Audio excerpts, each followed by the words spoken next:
I'm Lisa Stone, and you are listening to Season 8 of Parenting Aces. Welcome to Season 8 of the Parenting Aces Podcast. I'm your host, Lisa Stone, and we are talking with Dave Mullins this week. Dave has been hired by the Intercollegiate Tennis Association, the ITA, to come in and I won't say replace Erica Perkins Jasper, but to step into the role vacated by Erica back in the spring. And Dave is working as, let me just read you his title. He is Managing Director of Community Engagement and Coach Empowerment. And in this episode, Dave will explain exactly what that means and what his new role is with the ITA. But know that Dave comes from a college coaching background himself. He played college tennis, came to Fresno State from Ireland to play his college tennis, and then moved into a coaching role after a brief stint in the world of finance. He realized that tennis coaching was really where his heart was. So he moved back into college coaching. And so to have him now at the ITA with that experience, with that knowledge, and with the connections that he has within the college coaching world is super, super valuable. And I'm just thrilled to see what he's going to bring to the table. He also just completed his master's degree and did a thesis around some research on what qualities do college tennis players who improve the most in college possess. And so in this episode, Dave talks about that research and the findings that came out after his conversations with many college coaches across the men's and the women's side. So I hope you enjoy my conversation with Dave. Also, just a reminder, if you haven't already, we have a Patreon page and would love to have you join us as a Parenting Aces patron. The link to that is in the show notes on parentingaces.com, so please have a look. We have different levels of patronage, and those come with different benefits. So if any of that appeals to you, we hope you'll come on board. As always, if you have questions, if you have concerns, if you have any issues that you would like to discuss with me, any topics that you'd like to see us address on the website or on the podcast, please, please, please reach out to me through our various social media channels. If you're not already, I hope you'll follow us on Twitter, on Facebook, on Instagram, on YouTube. We have so much information that we're pushing out through our various social media outlets and don't want you to miss anything. So check those out. And for now, sit back, relax, and enjoy my conversation with Dave Mullins. Dave Mullins, thank you so much for joining us on the podcast again. You have a new role. You are back in the States, and I'd love for you to share with our audience what you're doing with the ITA these days. Hi, Lisa. Well, yeah, thanks for having me on again. It's funny how life works. Last time we spoke, this wasn't even on the radar. So to be sitting here in Arizona now speaking with you today, several months later, is a bit of a surprise. But no, the ITA, Erica Perkins, who is the CEO of the organization, left in May to be an athletic director. And so a position opened up, senior leadership position. So the ITA weren't exactly sure as to what the role would be named. They left it relatively vague because they were trying to find the right person really for specific roles within the organization. So I was lucky enough to be hired and accept the position, moved out here August 5th. And my title is Managing Director of Coach Empowerment and Community Engagement. So it's a bit of a mouthful, but really I'll be spending the bulk of my time on trying to build out coach education systems and opportunities for the college coaches at all 5 divisions in the United States. And also from a community engagement aspect, I'll be working a lot with the events that we host in the fall, working with the locations and the clubs or the facilities that we're using to do community engagement activities, but also I'm also working on a project right now that would see college tennis be involved in a larger kind of national community service project that I can't give too many details away right now, but I'll definitely discuss more with you as we get closer to launching that. And I think it's important to mention the fact that you come from the college coaching world yourself, and you have been out there working as a college coach. And so you bring sort of an insider's look at this position. I think is, going to be you're going to be a great asset in that regard. Well, thank you. Yeah, no, I think that's a big reason why I was hired, that I had this combination of experience as a college coach, but also in the business world as well, and also my master's degree, which are in education and sports psychology. So I've kind of a varied array of experiences and education there that hopefully brings a unique spin to this position. But yeah, it's definitely a great opportunity. I'm thrilled to be back in college tennis. I was 12 years as a college coach, and also my experience as a college coach. I was a men's coach at a mid-major, Division I mid-major at DePaul University in Chicago, and then I was an assistant coach at Northwestern University, and then a head coach on the women's side at the University of Oklahoma. So also my coaching experience is varied now. I haven't coached in Division 2, 3 or NAI or JUCO, so I'm trying to get up to speed with those the issues that the coaches at those divisions face. I'm actually speaking with coaches on a daily basis, just trying to learn as much as I can because I have a good sense of I guess the Power 5. Being a head coach in Oklahoma, I'm very familiar with everything those coaches have, those programs and the resources that are available to them. But for me, it's really learning, well, what do the bulk of our membership, what are they, what do they have and not have, and what solutions can we help provide for them? And just to clarify a bit for our listeners, the ITA, the Intercollegiate Tennis Association, is an association for college coaches themselves. It's not an organization that is out there to represent players or universities, but rather the coaches themselves. Is that correct? Yeah, that's a fair way to put it. I mean, ultimately, we're trying to empower the college coaches to be able to provide a world-class experience for their student athletes and help them along the way. So, I mean, it's different people look at it different ways. And I think with the leadership of Tim Russell here the last several years, I think we've been trying to move more towards being the governing body of college tennis, which is a little different than being just a coaches association. So some of the projects that Tim is trying to tackle and undertake is growing beyond being a coaches association, that there's a recognition that we can maybe do more, maybe in the high school space, maybe there's more that we can do to partner with the USTA, maybe there's more we can do in kind of the community engagement aspect that we talked about. So but my role specifically will be on really trying to give more value to the college coaches through building a coach education system that really is specific to their needs, because there's lots of coach education out there and there's plenty of videos and books and all the rest of it. And I'm trying to curate or tailor the information that's out there, and plus come up with some of my own materials specifically for college tennis coaches. And to be clear, right now, there is no specific certification process to become a college tennis coach, right? Correct. There's nothing. I mean, really, the criteria is that you have an undergraduate degree.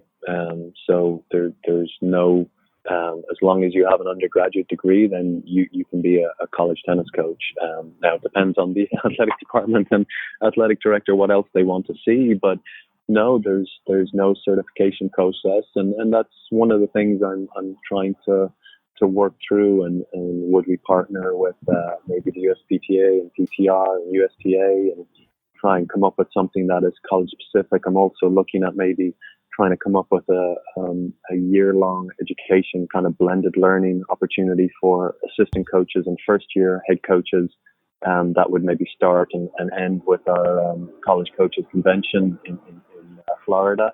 So there's a lot of ideas that I have. I'm speaking with a lot of people, but I do think we need to formalize the process a little bit more. I mean, my story was, I was a good college player, but then I went to work in finance and hated that, but moved over to college coaching, and I was just kind of thrown in the deep end as the head men's coach at DePaul University. Just go figure it out kind of thing, and I had nowhere to turn really and look for help.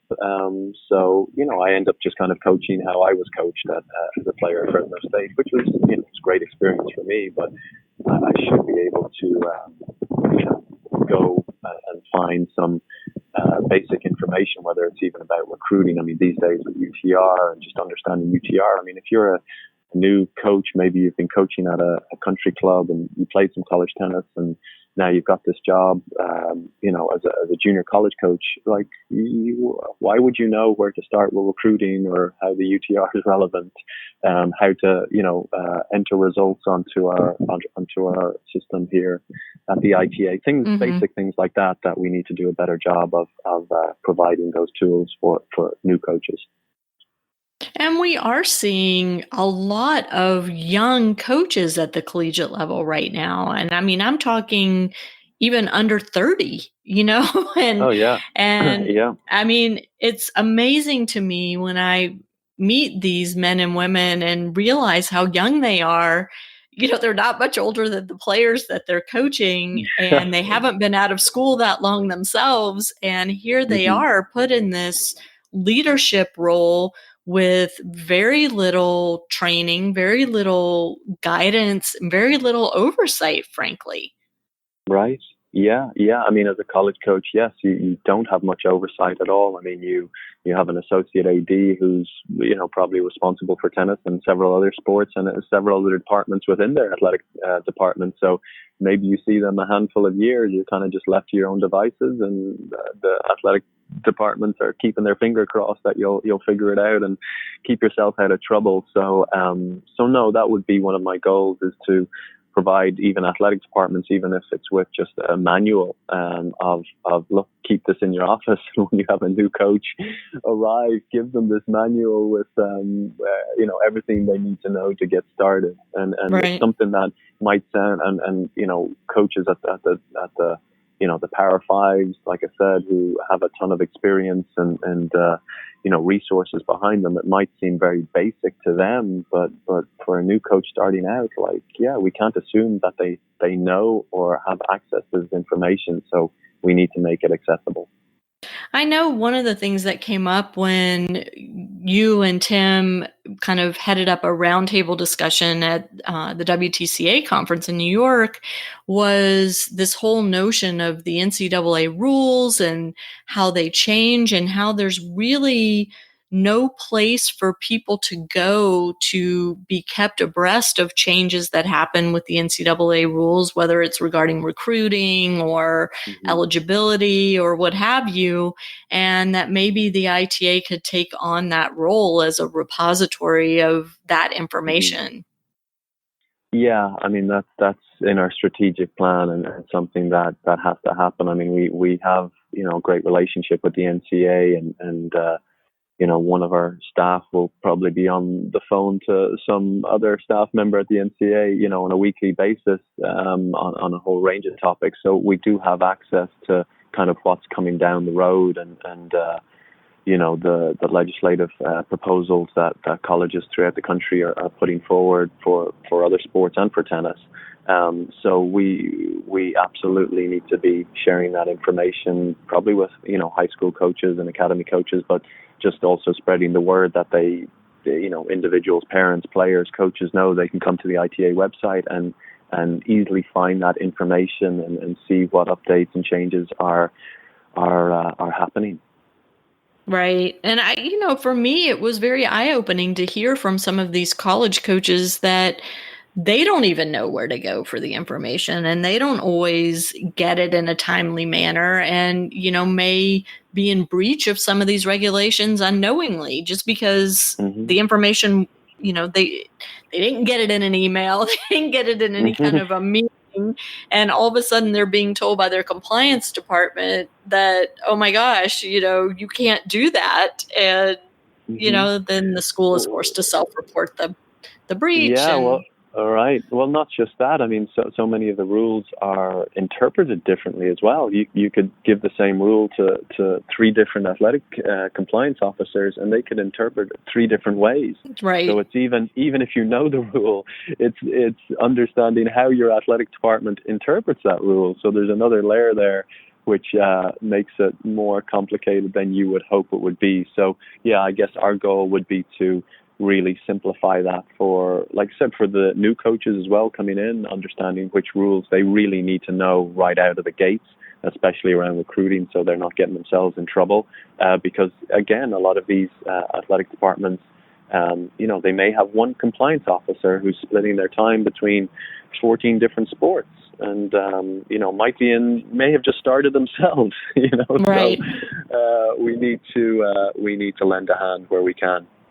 Right. I agree. That'd be awesome if y'all do that. And I mean, even as a parent, knowing that you could go to the ITA website and read up on what the current rules are. So when your child is in their junior year of high school and really heavy into the college recruiting process, there's a place to get those rules. And I guide people to call the NCAA Eligibility Center, and the folks that man the phone lines there are super, super helpful and knowledgeable, and more than happy to spend time on the phone with you explaining rules and answering questions.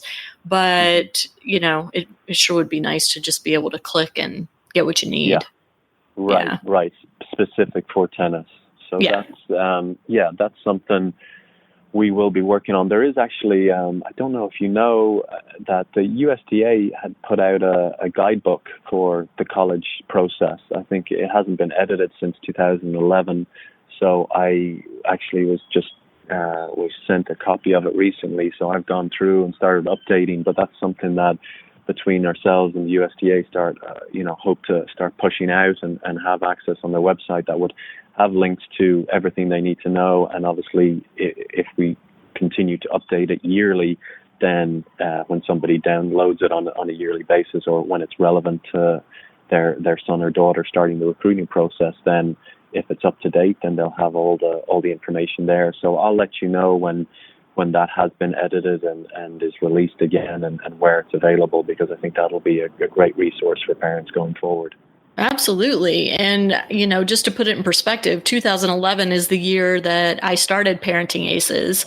So those of you who have been following for a while, it's been that long since that book has been updated, and the rules have changed quite a bit over that period of time. So I'm thrilled to hear that you're doing that. Pen. Yeah. No, there's a lot of changes that every page I came to, there was some change I was making. So it has changed. Even, 8 years, and it's God, there's so many changes. So it's just, it's vital that that's kept up to date yearly, because there will be a change every single year. I've no doubt about it. Sure. And, not just updated, but then easily accessible by the people that need to be using it, which is the prospective student athletes and their families. So, I think that'll be great. So, I'm excited to hear you're doing that. And we'll absolutely, have a prominent link to that on parentingaces.com for the people that are in that recruiting time period of their own little tennis journey. So fantastic. Well, you mentioned, Dave, that you're working on your master's, and you've been working on a thesis, which you presented part of. It was kind of a quick presentation at the WTCA, but I would love for you to share the research you're doing and why you're doing it. Okay. Yeah. I actually just submitted it last Friday, so congratulations! Thank you. It's gone, and it's definitely a relief. But no, I thoroughly enjoyed the process. So the title of the thesis was Understanding College Tennis Coaches' Perspectives on the Development of College Tennis Players. So it's a long title, but I was trying to get a sense of why do certain tennis players improve during their college years and why do others plateau or regress. And I was really interested in the players. Like, a lot of players come into college and they're amazing tennis players. They're incredible, and they come in, but they don't necessarily improve, but they still have a lot of success. So I wasn't necessarily looking at who's the most successful. I was interested in who is the boy or girl who comes in as a freshman, maybe is playing 7 or 8 and finishes their career playing 1 or 2, or maybe they came in as a walk-on and finished their career on scholarship playing 5 with a winning record or something like that.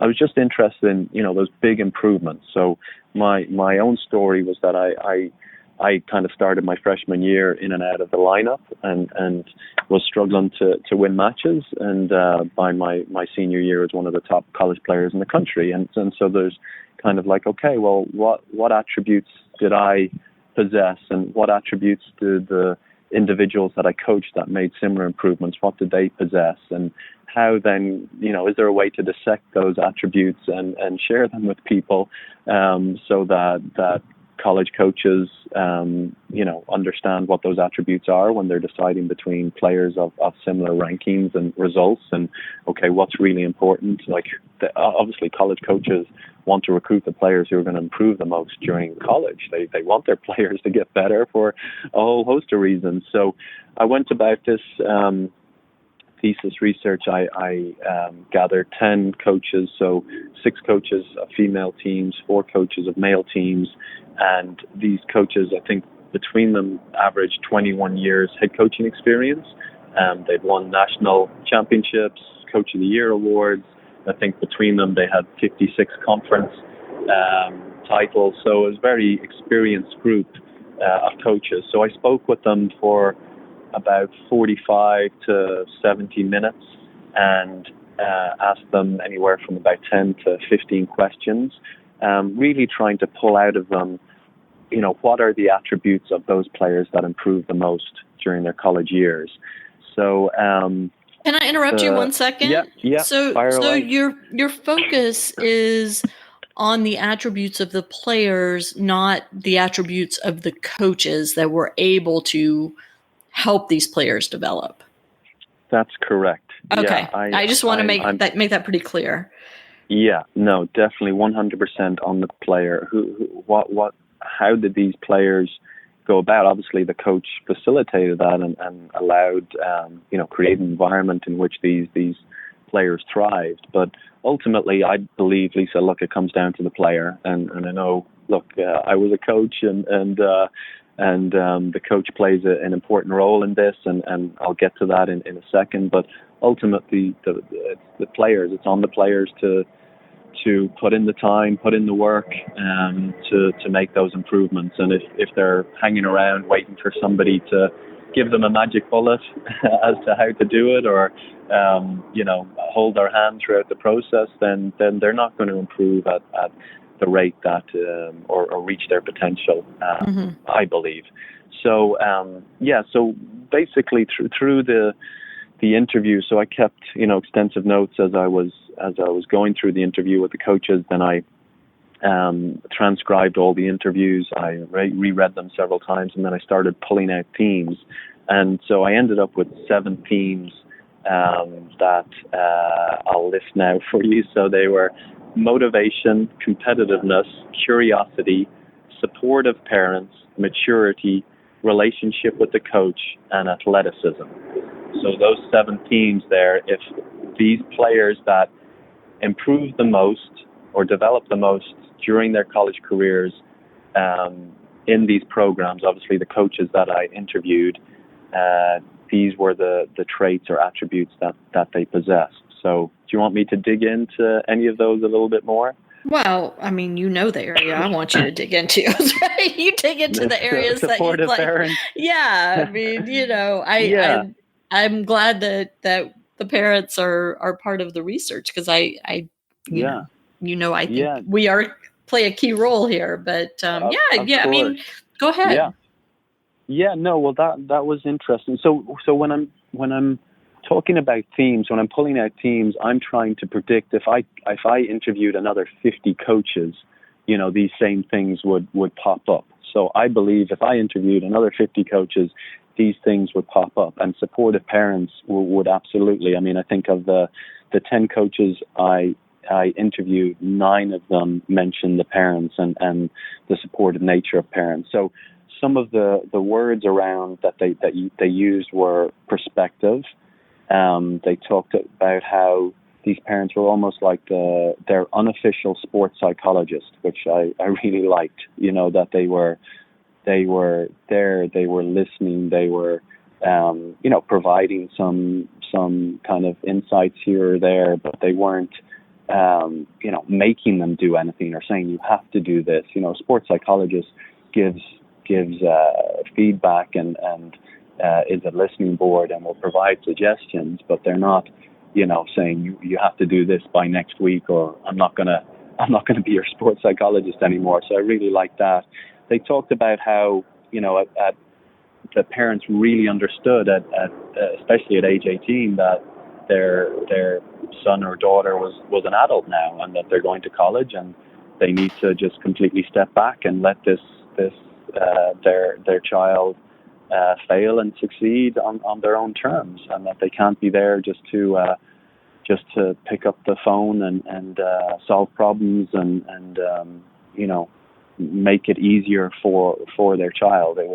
It was telling the coach, hey, he or she is yours now, and we won't be involved at all. We're not going to get involved with decisions about doubles lineups or what you should be working on in practice. It's completely on you now. We're going to step away. And one coach spoke about, I love the story where he said he asked the player that he was talking about, a player who's developed tremendously during her college career, and just asked her, hey, when are your parents coming to visit? And she said, oh, they're coming on this date. And he said, oh, it's too bad. We don't have any matches, or we're not even training. We don't have practice. Do they know that?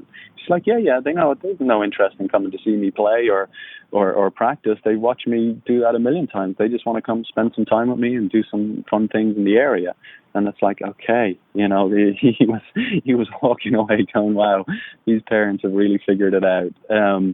So, yeah, I mean, perspective, that, and obviously these parents have, it's not just that they're stepping away at age 18, they're obviously really stepping away, like they're no involvement really whatsoever at age 18, but probably throughout their junior years, they've just had a perspective, they've not been focused on results. It's just, hey, my child enjoys this, they have a passion for it, I'm going to support them, the best that I can, but I'm not going to pretend to know that I know what's best for their tennis development or what they should or should not be doing, or so it was that was kind of how the conversations went with coaches and some of the things that they were referring to. Did it ever come up when you were talking about the parents where there was a college player whose parent had been their coach? No, that didn't come up, but I've experienced that myself, and it was wonderful because the parent coach was amazing, and he completely got it, and he's like, look, I've been her coach for whatever since the age of 4 or 5 or whatever it is. She's yours now. Whatever I can do to help you, coach, you tell me, and. Mm-hmm. So maybe I just had a very, very good experience there. I don't know, but no, we really didn't get into that at all. It was just that these players that developed the most during college were just supported by their parents. They didn't call up and say, hey, did you win this weekend? What was the score? How why didn't you play better? I watched you on video. It was none of that. It Right. was more, hey, how's life in college? How's your boyfriend or your girlfriend? Or, how'd that test go? Or did you get that project in? Tennis was just another aspect of who they were and their identity. It wasn't all or nothing. Right. Of the research that you did, was there anything that really shocked you?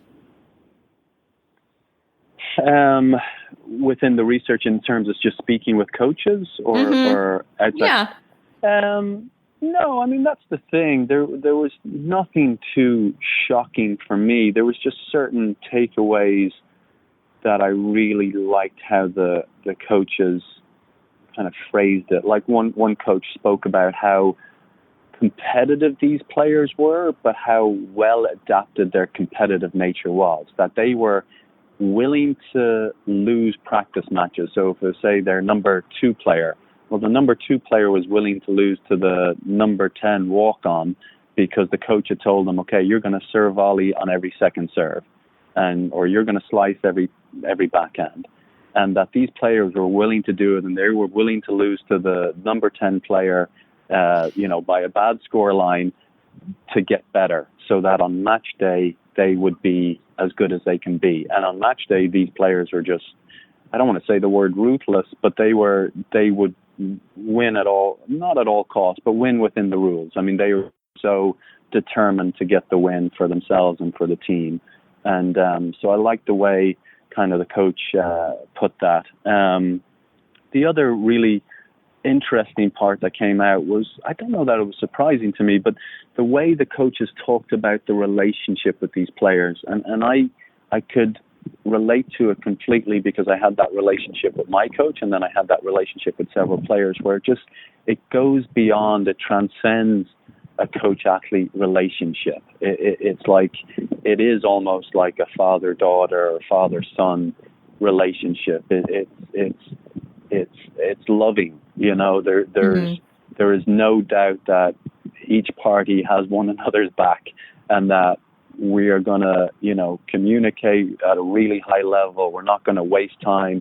Oh, did he or she mean this? Or, gosh, I'm worried about what he or she is thinking of me, or anything like that on both sides of the equation. It's just that these players that really developed, it's almost like they bought in day one to what the coach was telling them to do or asking them to do. And they just completely gave themselves over, like, okay, coach, you told me to do this and this. Now, what else do I need to do? And so that seemed to be a constant theme, that it wasn't a transactional relationship, that when the players really buy in and there's great chemistry between the coach and the player, that the development, the development opportunities are kind of off the charts. And I would nod my head to that as a former college coach as well, and a former student athlete. So you're saying that these players that showed improvement over their college tennis careers not only were working hard on the court and, buying into the coaching philosophy at the program, but also really developed a personal relationship with the coach, an appropriate personal relationship. Let me just be careful how I say that. But these were players who, for example, would invite their coach to their wedding or to their kid's birthday party in the future. I mean, it's sure. A lifelong relationship like that. That's a great way to put it. It's a lifelong relationship. And these players and coaches may not see each other for many years, but when they do, they fall right back into, it's just like having a really close friend, or, right. Somebody that you knew years ago that you spent a lot of time with, and you just, I moved back to Ireland after 18 years and have a bunch of friends back there that I hadn't seen in a long time. And you just you fall back into how you were as teenagers almost. And, sure. So it's just a really relaxed relationship. Like I said, that there's a lot of love on both sides. And for whatever reason, that seems to be an important ingredient in the development of these players. And again, I think if I spoke to another 50 coaches, they would say the same thing. And those players in my program that improved tremendously during their career, I absolutely have that relationship with them. And it's the best part of being a college coach. I mean, that's ultimately why we get into it, is to help these players develop in all aspects of their lives. And if you have a fantastic bond or a lifelong bond at the end of it, even better. Right. And, you say that, and we as parents like to think that is true, that's why coaches get into this career field.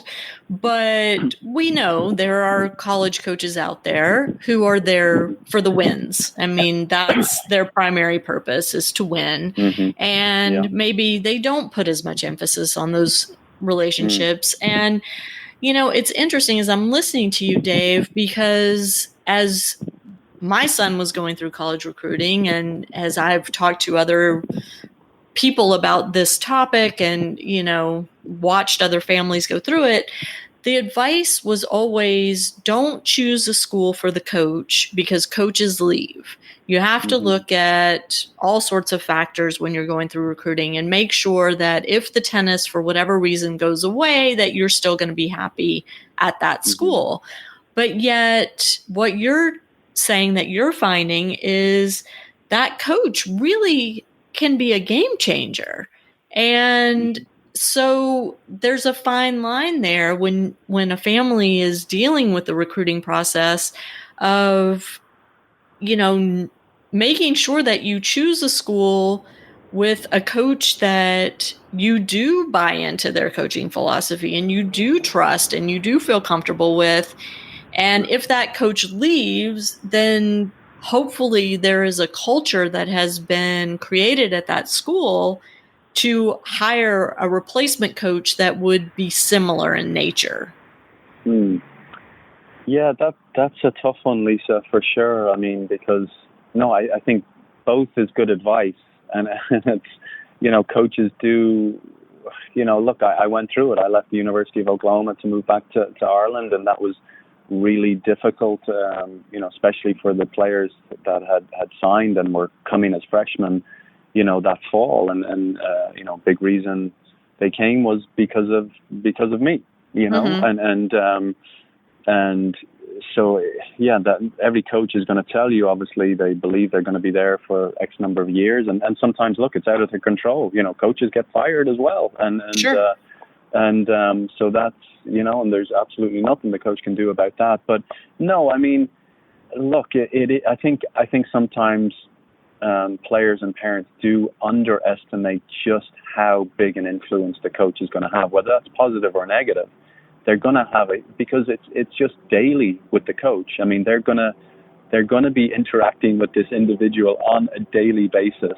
Their professors or, that they're seeing, they may see for a semester and never see again. And same with other, staff within the athletic department. But the coach, they're seeing every day. And yes, I mean, one coach that I spoke to in this research study, he spoke about how, players, he's looking for players that will conform to his philosophy. He's not going to conform to a player's philosophy, if that makes sense. And he says there's two types of coaches. There's coaches like himself who he's very clear in his philosophy. He's looking for players that match that philosophy so that they, on day one, can hit the ground running and develop the type of relationship that we were talking about earlier. And then there's other coaches who will adapt their style to the player and their needs. And I don't know that one is better than the other. It depends on, I guess, on the player and what their goals are and what is it they want to get out of college. But I can absolutely tell you that the coach is going to play a huge role in the player's experience. And if they get it right, it's a magical thing that will, last for decades. And if they get it wrong, they're going to end up probably transferring. I mean, that's usually what happens, So, but it's, when a coach leaves, then, like you said, is there a culture there that can at least flow on for at least a couple more years to allow that player to flourish, and hopefully they've developed, relationships within their campus, and they feel very good about all the other support system they have around them if a coach does leave or gets fired or whatever it is. Mm-hmm. Well, so what are some of the other findings? Because I don't want to just, talk only about a couple. I mean, I think your research is fascinating, and I do want to say, I mean, based on the presentation that you made in New York, I wasn't shocked by anything, but sometimes it's just nice to see the research back up what you know in your heart to be true. Right. Yeah. And that's, it's a great way to put it, because, I wasn't expecting to, come with some, amazing, newfangled approach here. It was more, I was interested, okay, what's the language that coaches are using, college tennis coaches, because there's lots of research out there for coaches in all different sports, at all different levels. I wanted to come up with a piece of research that was specific to college tennis coaches and the college tennis world, and this was long before I'd gone down this path of joining the ITA. So I've just got a genuine interest in this world. I love it, even though I left the coaching side of it. I love college tennis and what it can be all about. So there's no great surprises here, but I think something like curiosity, like when I read other research papers, these research papers don't use the word curiosity. This is a word specific to, I feel like, college tennis coaches, or maybe it's just a more modern word. Maybe if I started interviewing, soccer coaches, they'd use this word curiosity right now, because maybe it's just out there a little bit more. But I think curiosity and maturity were two things. So from the curiosity perspective, they talked about these players, they think about their game above and beyond the 2 or 3 hours they're at the tennis courts on a daily basis, that they come the next day with a question to a coach, or they'll come and drop by the coach's office and, have a larger discussion, or maybe want some feedback from matches over the weekend, or, hey, you said this, is this what you meant? They think about the game above and beyond just the few hours they're at the court, and not all players do that. I can attest to that.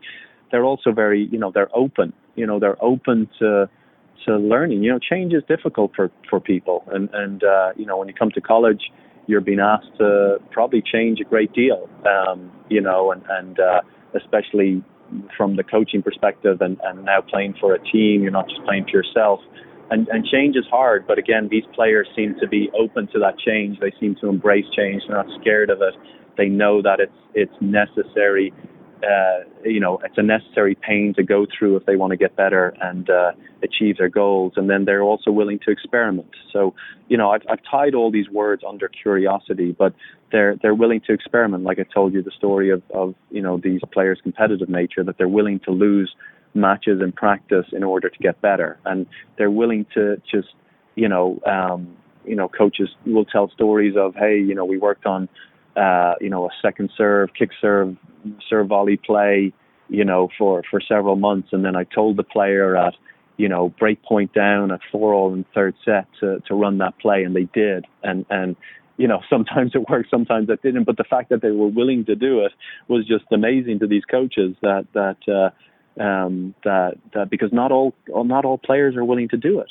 So the curiosity was a big thing. And then the maturity, I mean, that kind of ties in with the curiosity as well, but they were very humble. They were patient. So they didn't expect, I mean, in today's world, we just, we expect things to work out quickly. We expect improvements to be quick. We kind of lost sight that there is no quick answers. There's no short-term solutions.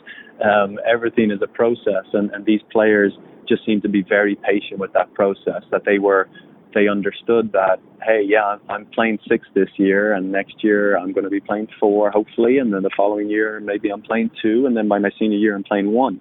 And one coach spoke about how he had coached 8 national number 1 players. So they were ranked number 1 in the college rankings, in the singles rankings at some point in their career.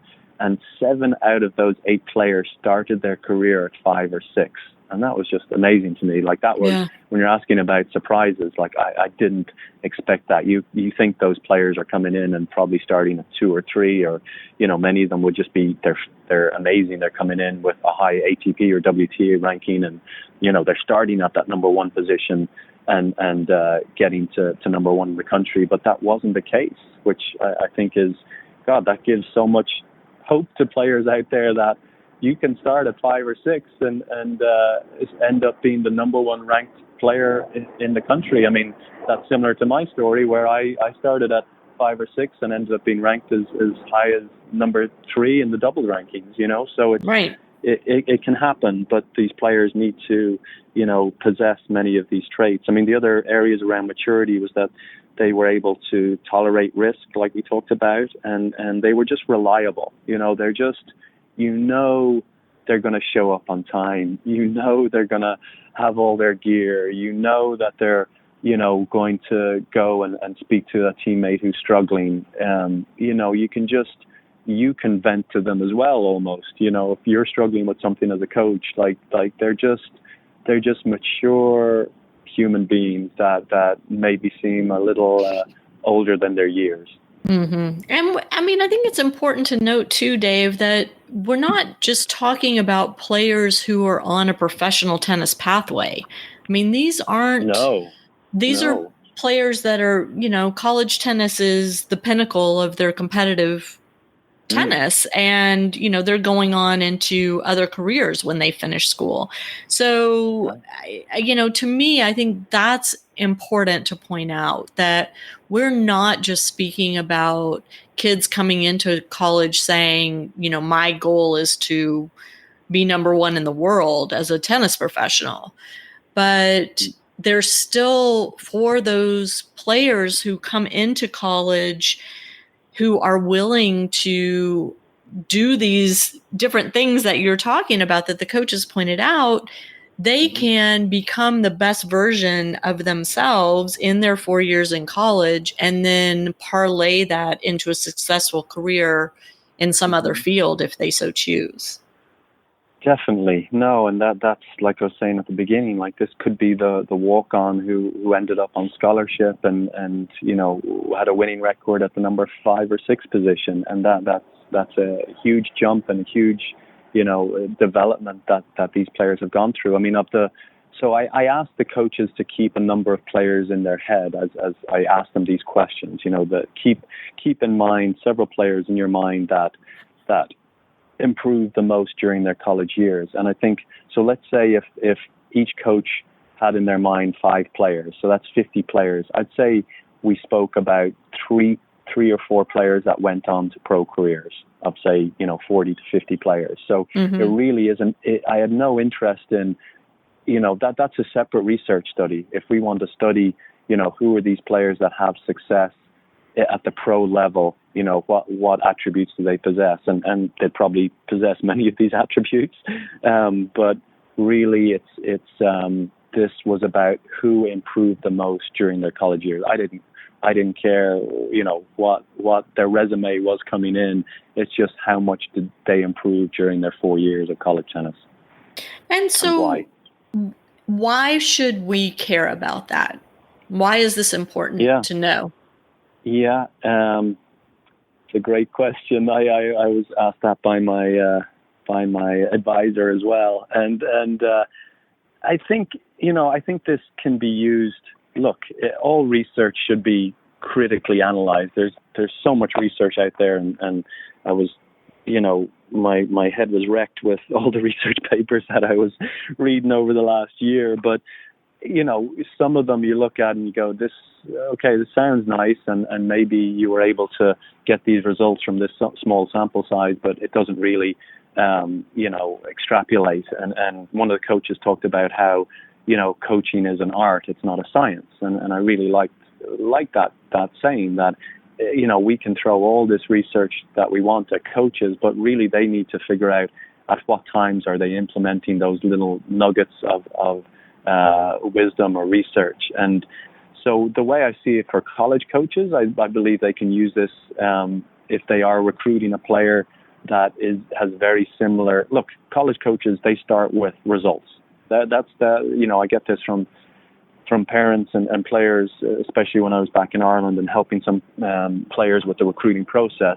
They couldn't quite get past the fact that interest is only established initially through results. They'll tell me about their son or daughter's, volunteer, achievements and how good a student they are. And that's all great. And I tell them, look, interest won't be established on those, unfortunately. It'll be established on results. And then once the interest is established, then all those other things become important. So when coaches see players with similar results or similar rankings, and they're trying to differentiate between these players, well, if I was a coach, I'd be looking at these 7 themes and seeing which players tick what boxes. And you can never be, still risky, and there's no guarantees that they are thinking, but you just trust your gut on are these players meeting these, just through observing. Are they competitive? Are their parents supportive in the right way? Are they athletic? Do I see myself gelling with them and having a close relationship with them that will allow for them to develop? And then I guess for up and coming junior players that want to go down this pathway, just understanding that, the college scholarship isn't that's not the end goal. There's still many great improvements that can be made throughout their college career. And yes, that doesn't mean necessarily going on for a pro career or anything like it, but it's maximizing their time during their 4 years of college, that they can look back on their college career and go, you know what, I got every bit out of myself. I really reached my potential. And their potential might be playing, number 6 singles in their senior year and winning 7 matches, but they feel like, wow, I really got better and I really fulfilled my potential. So if they're thinking about how can I continue to get better, then they should be asking themselves, well, do I hold these attributes? And if not, why not? And if not, what am I going to do about it? And then I think for junior coaches as well to look at this, to just reinforce these messages. I mean, look, I think a lot of them are already talking about these things with their players. I hope they are. But just reinforcing, like, if you want to continue to get better, these are the attributes, some of the attributes that you need to possess. And if you don't possess them, how can I help you work on those things? So I think I'm hoping it can be useful in some regard, but I'm not holding my breath either.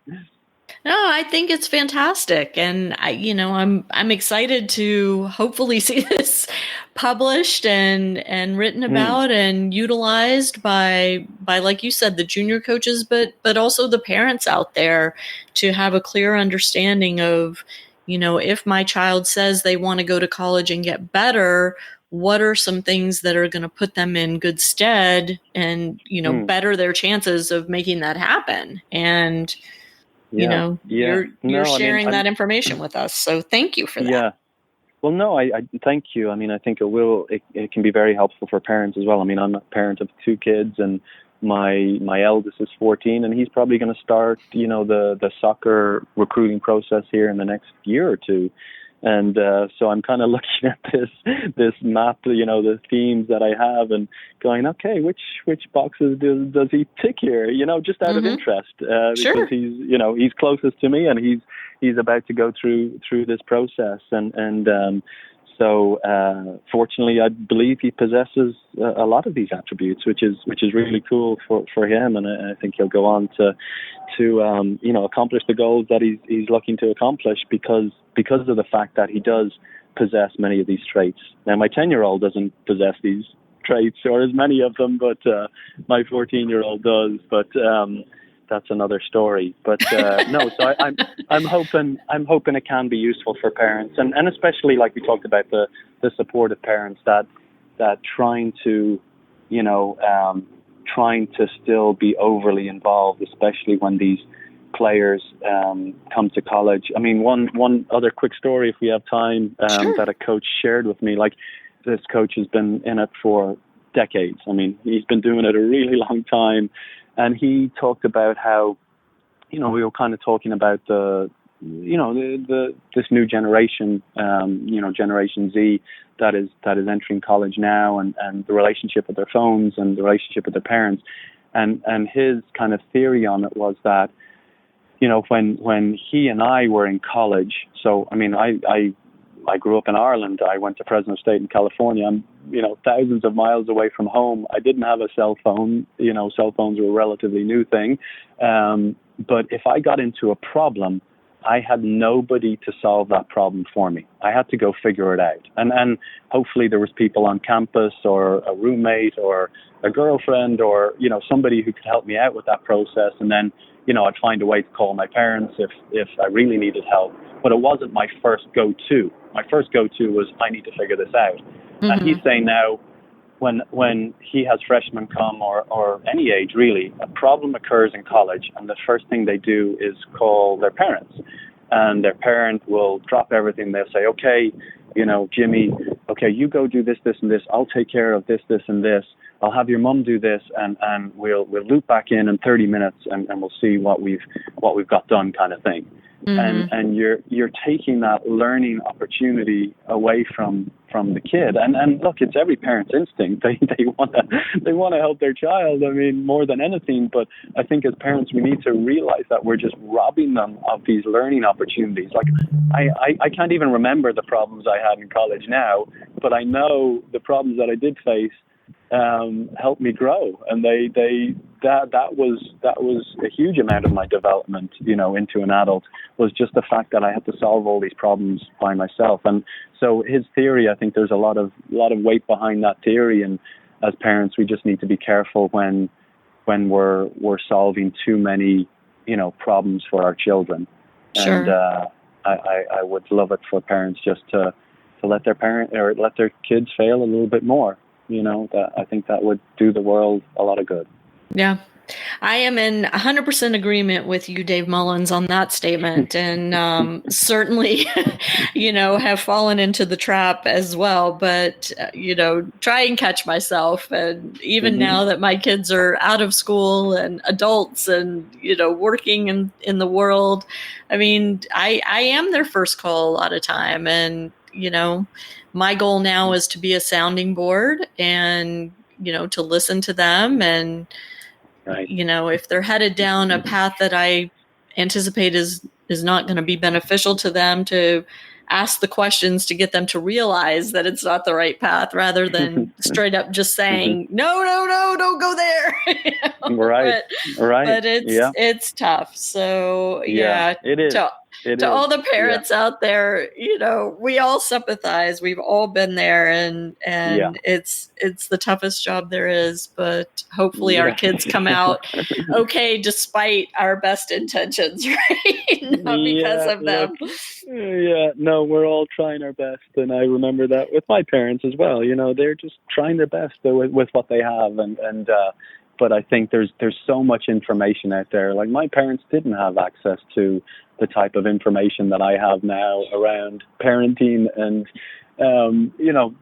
parenting athletes and, growth mindset and all the research that's out there. And it's all out there. So I think the best thing you can do for your kids is to engage with some of that research, engage with some of the writings out there, and it'll make you think. The next time you're trying to solve a problem, you might ask yourself, is this a problem that they could solve, or do I want them to wallow in it for a little bit longer before I jump in and throw that safety vest to them and pull them out of it? Because I've just, time and time and again in my own life, it's through the failure, it's through the pain that I've learned lessons. When things are solved for me or things are easy, I don't really think I've really got to push myself to grow. You know what I mean? I've really got to get myself out of my comfort zone to develop. So we could talk for days about that topic, but it's for sure. Yeah, it's something I think about a lot as a parent.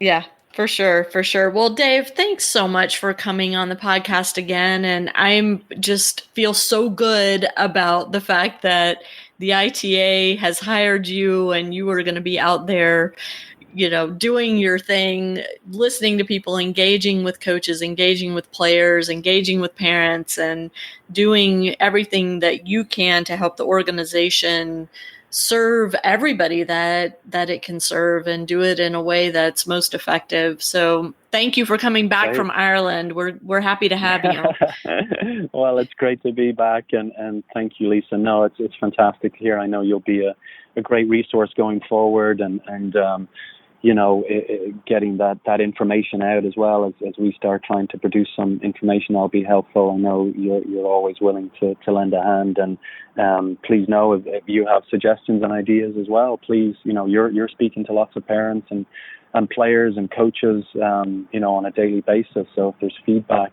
I'm wide open to it. So we just want to be better here at the ITA. Fantastic. If people want to get in touch with you, Dave, is your ITA email address the best way to do that? Yeah, so I'm at dmullins@itatennis.com.